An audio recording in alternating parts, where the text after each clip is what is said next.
Hello, everybody. Aaron Portzline here, back in Nationwide Arena. Allison Lucan is here. The Blue Jackets tonight, 4-3 in overtime over the Carolina Hurricanes. That's 2 wins over their Metro opponents already this year. Blue Jackets, Allison, are 5-1-2 in their last 8. All of those have been 1-goal games. The last 4 have gone to overtime or a shootout. This team seems to be getting comfortable in its own skin. Yes. Agreed? Who said that it wasn't going to be fun to watch this team? Yeah, I this don't year? know. I don't know. But yes, I think, and John Tortorella said this in his post-game comments, I think a huge part of that is that they're getting results, Yes. playing the way that they're being asked to play. Right, exactly. And you have to think back. I said 5-1-2 in their last 8. That's because they were 0-2 in their first 2. And after those first 2 games, you're going, wait, where is this going? Because the first game, I don't think they were awful against Toronto in that first game, but they kind of did what they exactly don't want to do, where they kind of became unglued. And they just completely unfrazzled Pittsburgh. Since then, they've really kept it together. They're playing to their identity and winning games through the way that I think we all thought they would need to play to win. Yunus Korpisalo has been really, really good. He was great at times tonight when he needed to be. Some guys are starting to emerge who have been sort of secondary offensive guys. I think, for me, the prime candidate, and another example tonight, is Pierre-Luc Dubois, who assists on the beautiful goal to Cam Atkinson. Atkinson breaks out of a 7-game scoring slump with the game winner. Pierre-Luc Dubois created that goal, did most of the work on that goal. He's just been really good now for maybe since the start of the season. Cam Atkinson called him a moose Yes. in an excessively complimentary Yes. way. And, I don't think this is a spoiler, but something I'll be watching all season is Pierre-Luc Dubois, because he's the only player on this team who only ever played with Artemi Panarin, and no one else. Interesting. So what does his journey tell us Yes. about the ability to have impact with and without that player? Yes. And he has just been a force. Yeah. I mean, he looks 7 feet tall. Right. He looks massive, big, Moose-like. moose-like. Yes. But yes, noticeable and also with talent and intention. Yeah. I think back to the goal against Austin Matthews, basically. Yes, Forget right. Frederik Andersen. Sure. But Right. he has stepped up his game. Yeah, and the one thing we wondered, I think, when Panarin left is what would become of Cam. But you also have a track record of Cam to say, well, he has scored 30-plus goals before Artemi Panarin's name even arrived on the Blue Jackets roster. The question, for me, the bigger question was Dubois. And the answer was he's going to have to be carrying the puck more. Yeah. And now I think we're seeing that that's okay. It looks differently. They're not Panarin-type goals, but he just sheds people. I mean, it's like people just... It reminds me of Earl Campbell running in the 70s for people coming in with all of their gusto and just boom, and just shed right off and nothing moves with the player. He's been doing that for a while now, and he's starting to see results with that. Ryan Murray, a 2-point night tonight. And we go back to that first period.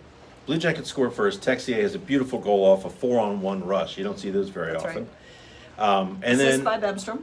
yeah, great look by him. And then the Blue Jackets, you could almost hear like Benny Hill music playing in the background. Murray breaks a stick trying to clear the puck, and 3 seconds later it's 1-1. Yep. Sonny Milano literally steps on a puck, blows the tire, puck turns over. He had an easy clear in front of him. And then next thing you know, boom, boom. Was that the 2-1 goal? That was the 2-1 goal. Yep. And then before too long, it's 3-1 after the end of the first period. You're thinking, boy, where is this going? Yeah. Well, Murray scores the goal to make it 3-2. Yep. Redemption. Yep. Although he didn't, it's not his. It wasn't his fault. Yes, it's this bad stick. And then Milano scores the 3-3 goal. Yeah. A beautiful goal. Oh. And so those two guys that sort of played a part, if it's their fault or not, in the first period are the guys that get rewarded to help bring this thing back even. Right, and I think too it was the only goal that concerned me was the 3-1 goal, because I felt the team maybe lost themselves for a little bit there. There was a little bit of panic. Yeah. But yet those first 2, what can you do? Right. Right. Right. But and John Tortorella said he did sit Sonny for the rest of the first. Yeah. After that, but then brought him back out. Yeah. Because the kid is offensively talented. We're seeing it now. He looks more comfortable. Yeah. Too. So, it's a neat little bookend It is. there that. Yeah. Just keep going. That's right. Keep going. We need the general manager in here to say that. And it was Milano, we should say, that this is part of the picture that led to him being benched. that blew the back check on Yes. Hamilton. Yes. He should have had the guy, he's the high forward there, should have had Hamilton coming out of the zone in what was essentially a breakaway goal, the Canes' first goal. I think we're getting a long look now at Eunice Corpusalo. And for me, and Tom touched on this the other night in Toronto where he was brilliant. Tom was. I mean, no, Eunice was. He looks, as we've been told to expect, that when he gets more playing time, he's going to look smoother. Yep. Less overreactive, less herky-jerky, fewer bad goals. Yep. So far, he's made 8 starts. I think we've seen that, and it's growing.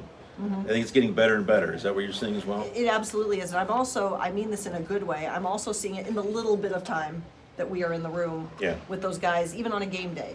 He's Yeah. carrying himself a little differently. Yep. There's a little bit more, not that there was not purpose and focus, Right. but he's narrowing in Yeah. now. He's really, he's stepping into the skin Yes. of a number 1 goaltender. Yeah, and still being himself. Absolutely. He is purely Eunice Corpusalo. I Yes. don't see him acting differently. No. But it's like, I've likened it to your older brother going off to college. Absolutely. Now there's a little more elbow room for you, and you're kind of in charge a little bit more. You Yeah. have more responsibility, and he seems to be handling it very, very well. So big night, good night all around. I mean, they come back to win in Toronto. They come back to win here. Yeah. These are all good signs, and they're 10 games deep, 5-3-2. That will put you in the hunt. Yep. You keep at that pace, you're going to be fine by the end of the season. Yep. Anything we need to add here? I think that's it. Awesome. Thanks for being with us. Thanks for watching, reading, listening. Another podcast going up tomorrow. Special guest Jody Shelley. Are we allowed to say Spoiler. that? Are we allowed to say that? Spoiler. We'll talk to you soon. Take care.